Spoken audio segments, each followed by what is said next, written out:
Perkenalkan, nama saya Nabila Pertiwiseta, mahasiswa baru UIN Maulana Malik Ibrahim Malang, Fakultas Sains dan Teknologi, jurusan Perpustakaan dan Ilmu Informasi. Di sini saya akan menjelaskan tentang materi hari pertama dan kedua PBAK UIN Maulana Malik Ibrahim Malang berupa resume. Materi yang pertama adalah DEMA atau Dewan Eksekutif Mahasiswa. Ketua Farhan Adi Murosadi jurusan Farmasi. Wakil Ketua Ahmad Fawaid jurusan Psikologi. DEMA merupakan organisasi intrakampus atau OMIK yang merupakan lembaga eksekutif mahasiswa di level universitas.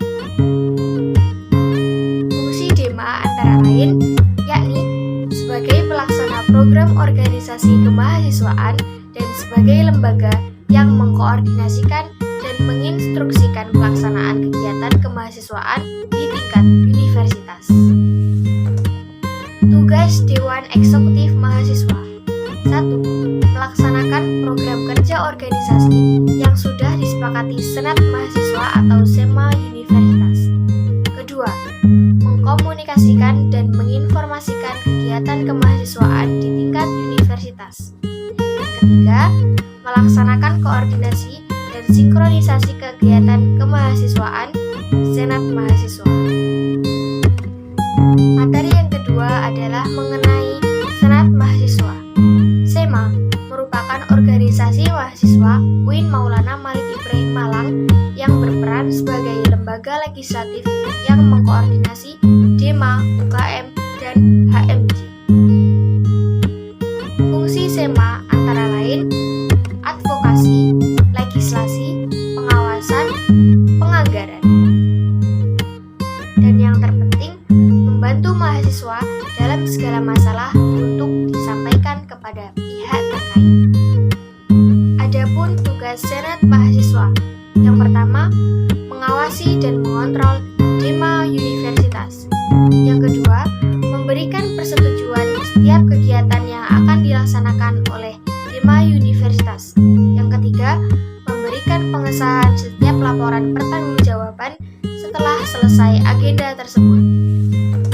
Yang keempat, memfasilitasi aspirasi mahasiswa UIN Malang dan menyalurkannya kepada pihak-pihak yang bersangkutan. Yang kelima, mengawasi setiap kebijakan dan keputusan yang diambil oleh DEMA Universitas. Yang keenam, merancang dan menetapkan peraturan organisasi di UIN Malang. Yang ketujuh, mengesahkan peraturan DEMA Universitas. Yang kedelapan, menjadi mitra kerja DEMA Universitas dalam melaksanakan kebijakan organisasi kemahasiswaan. Wewenang Senat Mahasiswa 1. Membentuk undang-undang yang dibahas dengan Presiden Mahasiswa untuk mendapatkan persetujuan bersama. 2. Menampung dan mempertimbangkan segala aspirasi mahasiswa. 3. Memberikan mandat untuk pelaksanaan Pamilwa. 4. Mengawasi pelaksanaan hasil-hasil sidang SEMA Universitas. 5. Mengawasi pelaksanaan program kerja dan kebijakan DEMA Universitas. Yang keenam, turut andil dalam mengkaji permasalahan yang timbul di dalam negara dan di tingkat universitas. Yang ketujuh, menerima dan membahas usulan PO yang berkaitan dengan bidang tertentu dan mengikutsertakan dalam pembahasan. Menuju materi yang ketiga, yakni wawasan kemahasiswaan oleh Dr. Ahmad Fatah Yasin, MAG, atau Wakil Rektor 3 UIN Maulana Malik Ibrahim Malang. Selanjutnya, kita harus berpenampilan rapi dan untuk anak laki-laki dilarang untuk memanjangkan rambut. Menuju materi yang keempat, yakni wawasan akademik oleh Wakil Rektor 1 UIN Maulana Malik Ibrahim Malang. Ujar beliau pada PBAK Universitas UIN Maulana Malik Ibrahim Malang hari pertama, yakni kurang lebih ada 2.000 mahasiswa yang hafidz Quran di UIN Malang. Semua mahasiswa atau mahasiswi harus paham sistem akademik UIN Malang dan nanti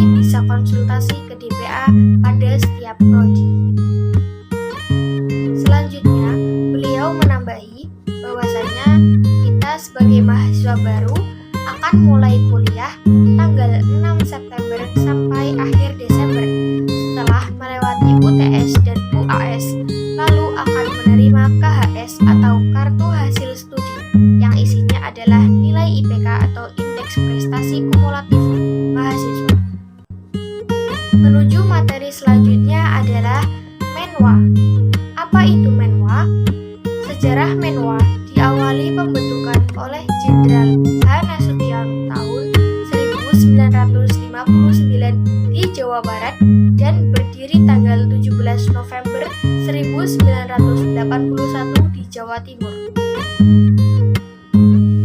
Moto Menwa sendiri ialah Widya Castrena Dharma Siddha, yakni artinya penyempurnaan pengabdian dengan ilmu pengetahuan dan ilmu keprajuritan asas dan dasar.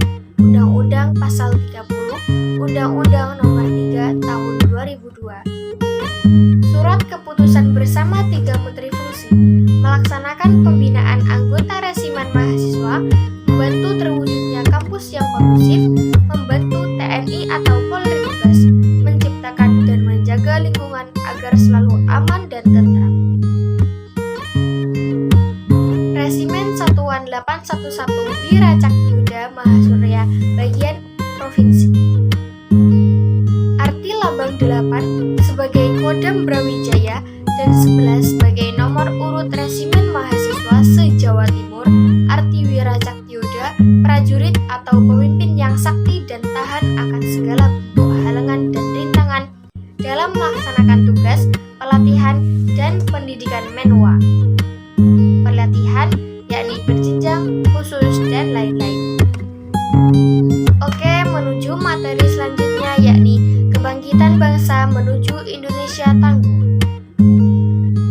Peta sebaran kasus COVID-19, jumlah kasus di dunia 216 juta, 4,49 juta jumlah kasus di Indonesia, dan banyak kunci mengendalikan pandemi, yakni vaksinasi dipercepat untuk healthy immunity dan disiplin berprokes. Dampak terhadap pandemi COVID-19 yakni turunnya pertumbuhan sektor ekonomi, melemahnya daya beli, hilangnya pekerjaan, dan sektor pendidikan yang putus sekolah. Di mana dampak dalam hal tersebut adalah anak harus bekerja, resepsi orang tua, kekerasan pada anak dan resiko eksternal, penurunan capaian belajar, sektor sosial, meningkatnya angka kematian dan meningkatnya angka kriminalitas. Moderasi beragama dalam bingkai NKRI Variety of Attributions to Islam. 2 arus besar, yakni Sunni Islam dan Syi'i Islam. Sosiologi labeling Islam atau Muslim liberal, sekuler pragmatis, modernis tradisionalis, fundamentalis, ekstremis, teroris. The most contemporary labels, moderate Islam dan Islam Nusantara. What is moderation in Islam? Definisi moderasi secara etimologis, wasatiyah berarti jalan tengah, posisi tengah, berkeadilan serta terminologis. Pemahaman atau praktek keagamaan yang menjunjung tinggi kesetaraan keagamaan. Menjunjung tinggi kesetaraan, keberagaman, toleransi dengan berpijak pada prinsip tawazun antara rasio atau logika, teks, serta dasar teologis. Dasar teologis yakni Al-Quran Surat Al-Baqarah ayat 143, beberapa hadis dalam Sahih Bukhari.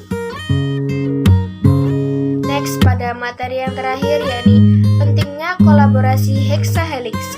Hexahelix ialah model kolaborasi masa depan yang mampu menaikkan kelas sektor ekonomi, pendidikan, dan sektor lainnya. Rantaian hexahelix atau komunitas ormas, pebisnis, pemerintah, akademis, universitas, partai politik, dan media massa. 3 kekuatan pengubah dunia, kemajuan teknologi, agama, dan pasar, mencerdaskan menyiapkan diri secara intelektual, menguatkan fondasi keagamaan, dan menyiapkan berbagai keahlian generasi muda yang tidak boleh ditawar lagi peran dan peluang UIN PTKIN. Arus utama pengembangan teknologi digital, link and match dengan sektor industri, menjadi kekuatan sosio-teknopreneur, epicentrum ajaran agama inklusif. Mungkin sekian tugas resum PBAK Universitas yang dapat saya sampaikan. Kurang lebihnya saya mohon maaf. Wallahul muwafiq ila aqwamit thoriq. Wassalamualaikum warahmatullahi wabarakatuh.